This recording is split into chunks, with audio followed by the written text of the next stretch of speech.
Oh, James was a joy. I mean, he was just the perfect director for us when we were starting out, in part because he had run another successful progressive think tank. I was IPPR's first employee, and the board, who'd sort of put together, you know, the idea and everything. I mean, Tessa Blackiston, Clive Hollick, John Eatwell, all inspired actually by Neil Kinnock, who said, the right wing have got lots of think tanks, we need a progressive think tank. And there was just a wonderful buzz about the place because we were small enough for everybody to be popping in and out of each other's offices all the time. And I just felt I was in the middle of this incredibly interesting, important, non-stop conversation. And then occasionally we stopped talking and sat down at computers and actually wrote the stuff. But it was great. And political parties, I think, really need to find other ways of genuinely connecting with the people. And this involves changing the way they talk, and it also involves changing the way they behave. And part of the solution, I think, is finding ways of bringing a wider cross-section of people into politics.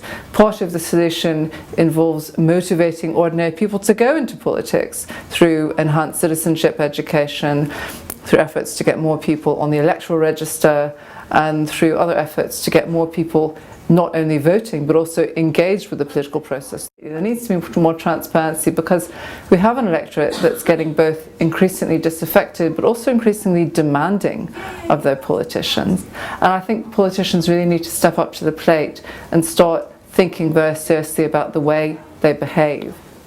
I'm extremely worried at the moment about the very low levels of distrust and mistrust in both political institutions, Parliament, the Houses of Commons, the Houses of Lords, even the justice system, the media, all the sort of ecology of things that make up our democracy.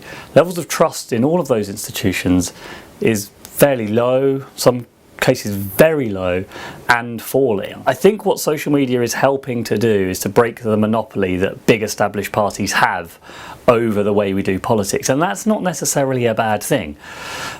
Social media is certainly giving new parties the opportunity to form at very low cost very quickly, and it's bringing new people into politics.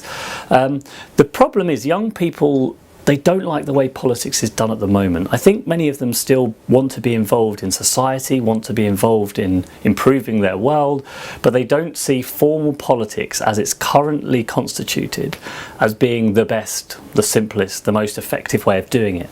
And increasingly they're turning to the internet to find alternatives.